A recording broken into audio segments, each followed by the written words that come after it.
हेर्नुहोस् त साथीहरू, यहाँ दुईजना वृद्ध हजुरबा हजुरआमा आउनु भएको छ पैसा लिएर है। तर पैसा चाहिँ निकै सानो रहेछ, थोरै रहेछ है।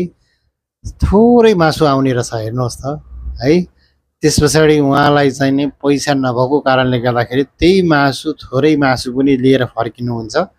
तर एकछिनमा त्यहाँ पसले दिदीको मन चाहिँ मान्दैन। त्यस पछाडि हेर्नुहोस् है, उहाँले उहाँहरूको अवस्था देखेर सोच्नुहुन्छ र पछाडि उहाँले मासु प्याक गर्दै हुनुहुन्छ। हेर्नुहोस् है,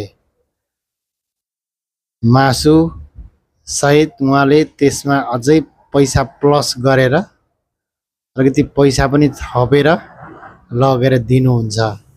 र त्यस पछाडिको दृश्य हेर्नुहोस् त, वृद्ध हजुरबा हजुरआमाको मुहारमा कस्तो किसिमको खुसी आएको छ भन्ने कुरो त त्यहाँ देखिन्छ। हेर्नुहोस् त है।